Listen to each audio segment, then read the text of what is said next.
shocking news from TANA Real Madrid. Perez decided to punish Barcelona and sign Neymar. Salah's statement devastated Liverpool fans. The legend of the Reds is leaving the club. Ronaldo scored a beautiful double. But the media is not discussing this, but a new scandal that has implicated Cristiano and Rudy van Nistelrooy's new club. We're discussing this and more today. This is a dose of football and the top 10 hottest news at this hour. Unload your royal likes, because only by gathering 5,000 thumbs up, we will see you tomorrow. And of course, I wish you a pleasant appetite and a pleasant viewing. Florentino Perez spoke at the Real General Assembly, and we are expectedly critical of all the club's opponents. In addition to Perez, he also lashed out at La Liga. The president of the League stated, La Liga tried to make amendments to the sports law through political lobbying, according to which La Liga expropriated our commercial rights. Although Tebas publicly denies this, in essence, La Liga tried to take away part of Real Madrid's revenues. And not only at Real, at all the championship clubs which belong to the fans. For example, at Barcelona and Athletic. In the end, we had to react with Slovak. From next year, the club plans a reorganization guaranteeing that socios will become full-fledged owners. Perez also claimed that La Liga is attacking the club through the media. The championship subsidizes certain publications, but La Liga declined to specify which ones. Perez believes Tebas is utilizing the media to oppose Real. Also, Florentino spoke about the golden ball. Union of European Football Associations has changed the system, recognized people should vote. Without Namibia, Uganda, Albania, and Finland, Vinicius would have won, thanks to Finu for leaving the jury. Meanwhile, Perez admitted Rodri deserved the golden ball. But not this year's, but last year's. And this year, the award should have been taken by the Brazilian. Florentino complained about the lack of clear criteria when voting for the golden ball. The jury included some less than fully qualified individuals. I agree, and I've held this view for a long time. And the speech is not about Uganda and Namibia in general. Even in football countries, the selection is often made by third-rate journalists from little-known publications for some reason. Kirill Kast is from Russia. Why isn't he on the jury? Only now this question somehow bothered Perez, when Vinicius was left without the golden ball.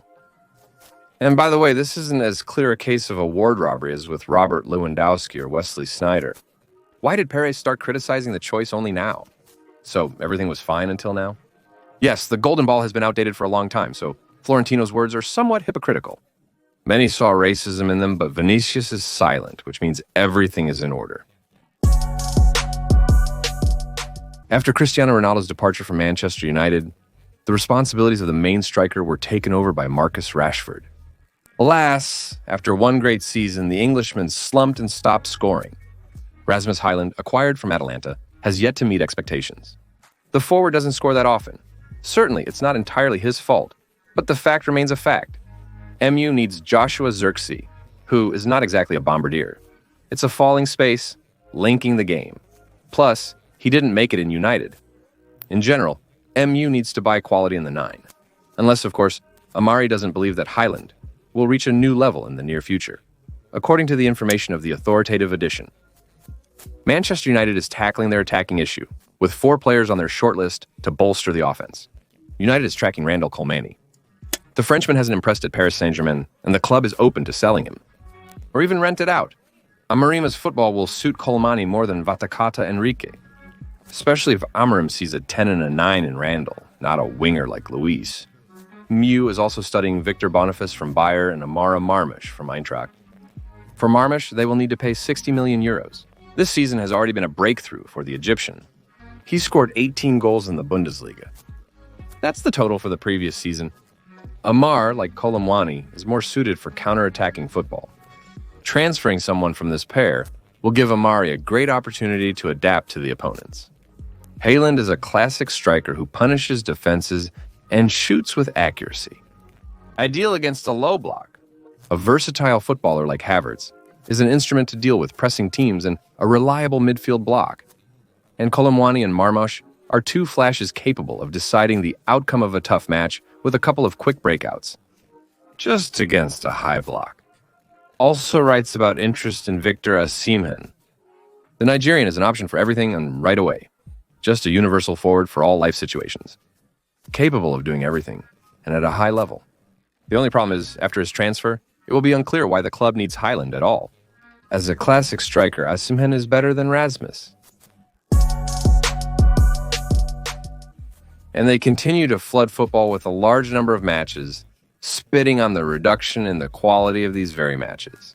Even the former Fédération Internationale de Football Association, President Joseph Blatter, known for his love of money, accuses Infantino of greed.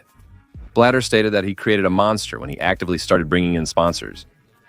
But back then, Fédération Internationale de Football Association was a poor organization, and such decisions were necessary. And now it's just draining money from football. Florentino Perez complained about the schedule during Real's General Assembly. This season we can play 82 matches. And they increased the number of matches by 63% from 22 to 36 games. Bellinger has played 81 matches in 2020. Beckham at his age had only played 54 games. The physical and psychological pressure is immense. There's no time for the necessary rest. Thus, injury risk rises. Also, Perez noted that matches are becoming later and later, making it difficult for footballers to rest and recover. He also mentioned that 9 La Liga players have suffered cruciate ligament injuries this season. As many as the entire last season, Real Madrid suffers from injuries as much as any other top club, if not more. Vinicius just hit his stride, and now he's already in the infirmary. He sustained a left thigh bicep injury during the Leganes match, forcing him out of play. In his social networks, Vinny wrote, "Overcoming the calendar, I'm on the mend." And now Real is left without a key footballer in very important matches. For example, they will have to cope without him in games against Liverpool, Atalanta, and Atletico. Okay, I'm not a real fan and I don't really care. But on one hand, it's even good that he won't play against Liverpool. But on the other hand, the quality of football suffers. After all, you want to watch the best play. Vinny has an iron constitution. From March 19th to August 23rd, he didn't break at all. Until August 23rd, he didn't break at all. But the current schedule leaves no chance even for him. Winger has suffered his 3rd injury this season. This is an interesting challenge, and personally for Kylian Mbappe, and for Carlo Ancelotti as well. Quite possibly, Mbappe will send him to his natural position and the left flank. And if the Frenchman fails there too, it will become clear that his drop in game level is only related to psychological problems. Ruben Amorim said that he has said so much over the past week that he has never spoken so much in his entire time in sports. From his words, if you talk too much and don't win, it becomes hard. Amorim stressed his preference for working directly with players, but acknowledged that the setup in England is different, and he is prepared to adapt. In England, the sports press is really nasty, but you can't hide from it anywhere. And they don't pity the players and coaches of Manchester United at all. That's why it's going to be tough for Ruben. Luckily, you can always call Ed Sheeran to pause the interview and collect your thoughts. After the match with Ipswich, Amari was talking to the guys live on air, and right in the middle of the interview, Sheeran appeared on screen. The singer exchanged a few words and hugged Jamie Redknapp. At that moment, while Coach United was answering questions, ex-footballer Joey Barton criticized Ed Sheeran's actions. What a joke it turned into. Can you imagine Ed Sheeran interrupting the era of Alex Ferguson? Today's standards of behavior are just a joke. I watch this not to listen to footballers and cross-eyed, red-haired idiots in football shirts with initials. We're here for football. I don't see anything terrible in Sheeran's behavior. Yes, it was hardly worth appearing on the frame without asking, and thus disturbing Amarium. But I doubt that they are unhappy about this. The mini-scandal is ultimately benefiting the channel. Sheeran's appearance immediately drew everyone's attention, and most viewers disagree with Barton's perspective. Joey's claims are even more peculiar. What should he have done for the channel? Fence off the area in the middle of the field? If a guard stood next to the hosts, it's not surprising he let Sheeran through. I won't comment on Barton's sexist remarks, if he didn't mean specific footballers. After what happened, Ed Sheeran realized his mistake and apologized on social media. Sorry if I offended Ruben Amorim. At that moment, he was unaware he was being interviewed. He came over to say hello and say goodbye to Jamie. Of course, I feel a bit like a fool, but life goes on. Atlanta United knocked Inter Miami out of the Major League Soccer playoffs and immediately became one of the main contenders for the trophy. But alas, Moranchik's team is not destined to lift the cup this year. In the away match, Atlanta lost minimally to Orlando City. And that's it, bye-bye trophy. At this stage, only one game is being played. On the one hand, of course, this ensures a degree of tension and spectacle. However, such an approach wouldn't be considered particularly fair, because there's just too much randomness in a single match. But there's nothing you can do about it. Miranchuk and Messi ended up behind the wheel of the tournament. Let's talk about Miranchuk's previous team. Atalanta was left without Alexi. Now it also risks losing the Brazilian header. According to journalist Nicolas Skira, Manchester United, Liverpool, and Manchester City want the goalkeeper. Atalanta opposes selling the footballer during the winter transfer window. But if they do give him up, it will be for no less than 60 million euros at a minimum. Bergamo is already considering a replacement. The scouts are again recommending the club sign a Russian Premier League footballer. As RB Sport reports, Atalanta is interested in Eduardo Spiritiano from Krasnodar. His agent, Rafaela Pimenta, recently had a meeting with the club, where presumably the future of the defender was discussed. Atalanta will likely not buy the footballer this winter. Sparshin has been courting Krasnodar for a year and will go for him this summer. The team's leader, regardless of the coach and position. He managed in the role of a support, stylistically close to a playmaker. But as a winger of the decade, Eduard is also very good. The footballer has clearly outgrown the level of the Russian Premier League and deserves a chance to try you in a more difficult tournament. A talented option, especially since Sparshin will easily adapt to Gasparini's press, with whom Alexei Miranchuk once collided. Yes, he will have to get used to new speeds, but Serie A is not the Premier League. The difference with the Premier League is not so drastic. He'll manage. Luckily, he's talented and has a good head on his shoulders. Neymar is not currently in talks with Al Hilal to end his contract. He may want to finish the season and receive the full contract amount. Alternatively, he might not have any offers from other clubs yet, despite Santos expressing interest in the player.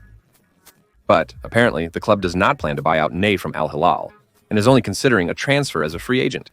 Moreover, the media has been rife with speculation about a potential Neymar transfer to Barcelona. Joan Laporta wants to sign the star in case the team returns to Camp Nou. And it wouldn't be bad to boost his authority for the upcoming elections for the presidency of Blaugrana. Neymar's transfer will greatly affect the rating of the functionary. After all, the Brazilian is not merely a golden ball level talent, but also a former player of the club, even a legend. The only question is, does the club need him? I answer with another question. Is Laporte really that important? Overall, Neymar strengthens the attack's left flank, and in the center of the attack as well. It will be a scare for Lewandowski and Rafinha. Neymar's father shared his son's future plans. We haven't made any plans yet. We'll see how things go. We had a plan to get to Barcelona. The rest? About PSZH, I can say that it was a crazy idea. We eventually realized it was time to go. The same thing happens in Al Hilal. The market anticipates Neymar's imminent departure from Al Hilal, which is evident to all. But I wouldn't rush about Santos yet. Todd Fichahisa's data suggests the forward has a remarkable chance to transfer to Real Madrid. Florentina Perez, as we understand, is assembling the Galacticos, including, therefore, wants to sign Neymar, but only if Brazil makes significant financial concessions. As a bonus, Real will rattle Laporta and generally taunt Barca. Neymar, of course, after such a transfer, will cease to be considered his own among the Blaugrana. But what does he care? As if he's deeply concerned about the fans' opinion. As the source claims, Ney is much more concerned about playing together with Vinicius, Rodrigo, and Henrique. True, he will still have to somehow get along with Kylian Mbappe. And the pair, as you remember, had a difficult relationship. Kevin De Bruyne may leave Manchester City after this season. The media has long been writing about the likely departure of the Belgian to Saudi Arabia. More realistically, to Major League Soccer, the footballer's contract expires at the end of the season. And despite Kevin De Bruyne's important role in the club, for some reason, they still haven't signed a new one. In essence, negotiations aren't even happening. Kevin himself announced this. According to him, he planned to talk to the club at the beginning of the season, but he delayed this after getting injured against Brentford. Kevin said that the postponed negotiations were his initiative. Apparently, he was not in the mood. First, he wants to get back on track and be himself again. We're talking specifically about football skills. Kevin is not fully confident that he will recover to his former state. At the same time, the halfback noted that he is not in a hurry and is not worried about the contract. Kevin also stated that Pep might reconsider and thank him, but ultimately decide it's time for him to leave. But I know how he works with the team and the players, so for me this is not news.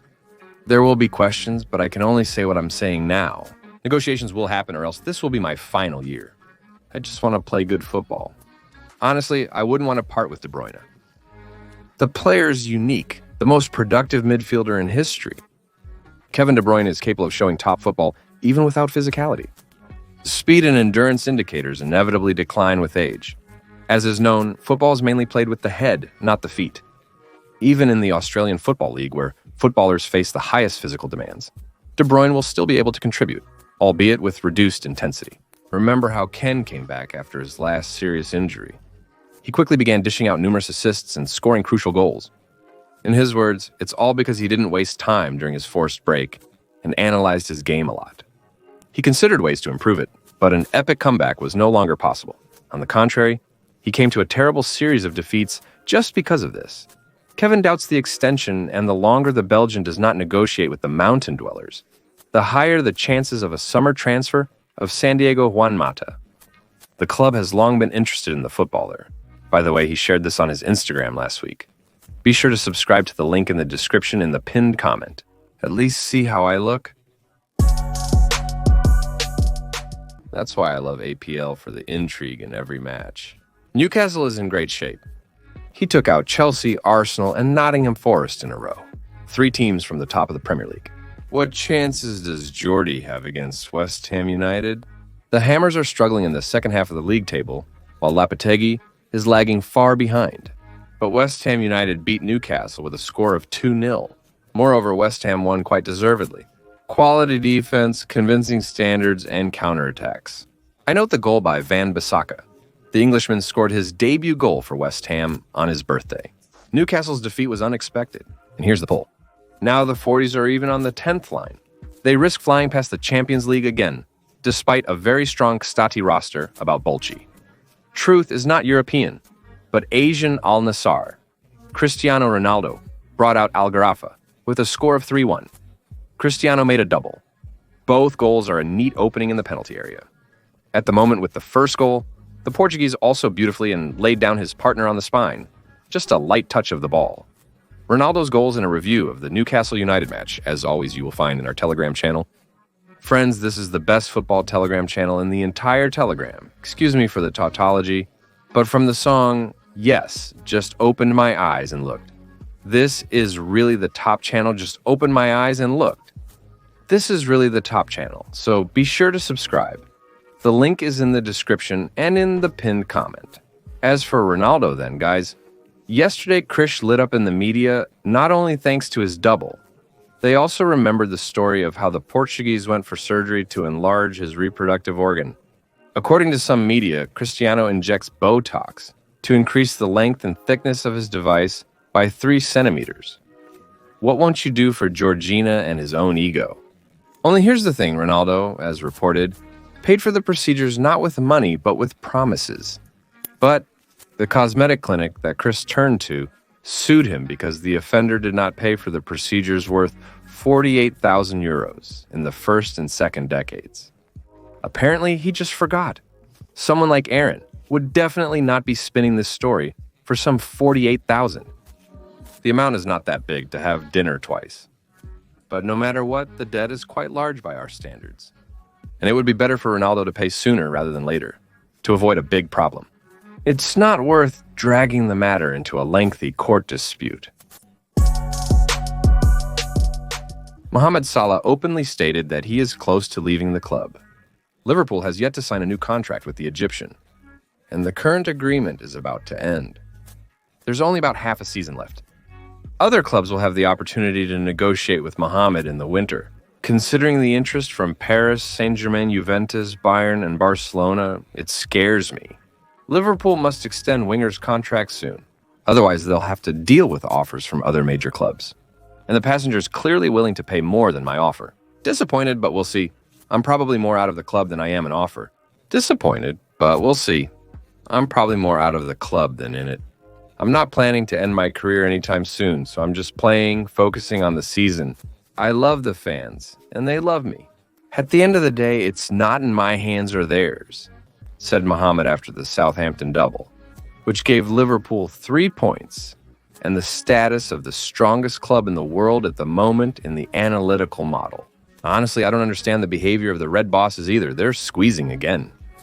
They're worried. Suddenly they'll give Salah a tasty contract and he'll stop pulling because of his age. But come on, have they even seen Salah's physique and his game? What, does he feel like he's aging? First of all, Salah is one of those players who is as professional as Cristiano Ronaldo, and Salah is extremely dedicated to training, regimen, and diet. Secondly, Ahmed still understands that even so, he will gradually give in, and therefore he adapts his game and his body to the new style. In short, we just need to twist his arm into a new one-year contract on the same terms and not worry about it. There are no signs that this is a dangerous undertaking. As journalist Ben Jacobs reports, the club is in negotiations, much to my delight. And they are going positively. Actually, there has been no official offer yet. Saudi and European teams are following the process. But Liverpool still has significantly more chances to play with Allah next season than other clubs. Chelsea won against Leicester with a score of 2-1. The Blues are on a roll and impressing with their game.